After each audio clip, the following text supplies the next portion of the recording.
Ooh. Hey, this is Gatorex, and as Halloween's approaching, things are getting spooky. As you can tell, power's out here.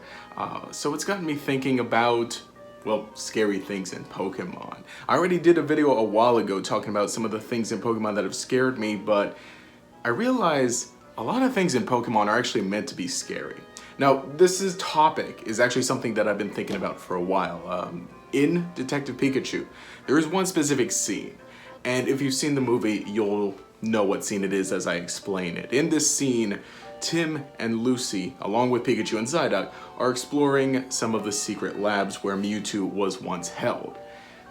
There are some Greninja that are let out, and the Greninja chase them down. Now, there's one small specific scene that freaks me out a little. Now, the entire scene is meant to be weird, scary, spooky, this and that, low light. The characters are walking around abandoned corridors, and there's something lurking around trying to catch them.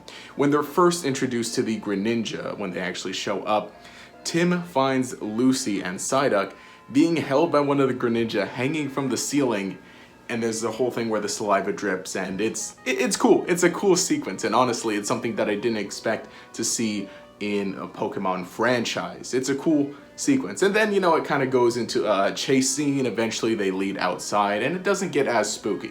But that moment is something that I really admire in the Detective Pikachu movie, because the tone is able to change, well, not necessarily change, but the tone's relatively consistent. It's a little darker than we'd expect to see from a Pokemon movie, but it's still relatively tonally consistent.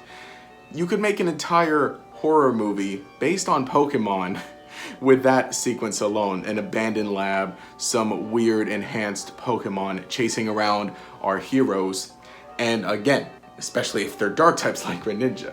Imagine had there been some ghost types in there. There is Gengar later in the movie, or actually technically earlier in the movie, I believe. And Gengar looks pretty freaky. So imagine if we had some sort of live action Pokemon movie. A while ago there was this tweet going around talking about if you had the opportunity to basically make a good Netflix series based off a Nintendo property, what would it be? My personal suggestion was a live action Pokemon series that follows Looker, and he just goes on solving mystery things. Now, the crazy idea that I had, the wild card idea that I had, what if there was some sort of Pokemon horror-esque anthology series? Obviously, it's not going to be like a straight R-rated horror, but something more in the vein of Goosebumps or Are You Afraid of the Dark, but Pokemon themed. Each episode is a relatively self-contained story and follows different Pokemon, different ghost-type Pokemon, poison types, dark types, causing mischief. Typically a mystery or something similar to that.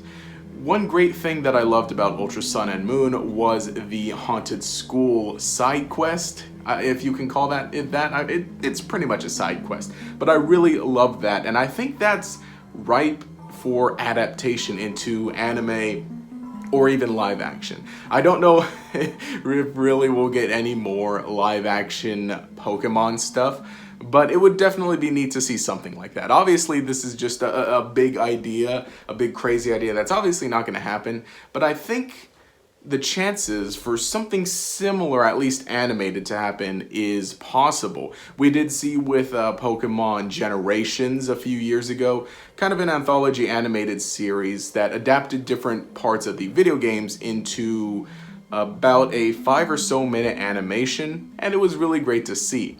I would love to see that as a full series, especially as the Pokemon anime later this year is going to be making quite a few changes. So who knows, if we could get to see some more animated projects in a little more of a serious style, I think that's a great idea. Something spooky. There you go. It's back. And we could even see some other mysteries, not necessarily just Pokemon, but things like the strange house from Black 2 and White 2, or the Lumio City Ghost Girl, giving those more of an explanation, again, just like what Pokemon Generations did. It gave some deeper understanding into some of the stories that we've seen from the video games. And honestly, I think that these should have been in Pokemon Generations, but it would definitely be neat to see that expanded upon in, again, maybe like full 22-minute episodes. I don't know.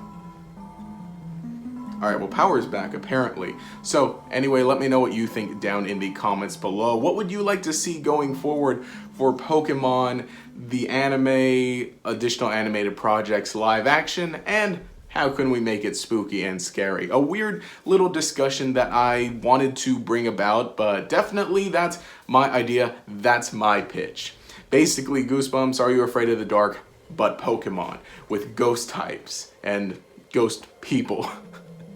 I don't know. If you enjoyed the content, remember to leave a like, subscribe. Let me know what you think. I could really use your support. It means so much, guys. I also talk about anime on my anime channel. It's pretty cool over there. Again, your support means so much. Leave a like, subscribe, all that cool stuff. Enable notifications to make sure you see each new video as it comes out. This will also make you a member of the Chingling Squad. Anyway, this has been GatorX. Now that I've got internet, it's time to get to work on more spooky videos. But first, some sleep. I'm tired.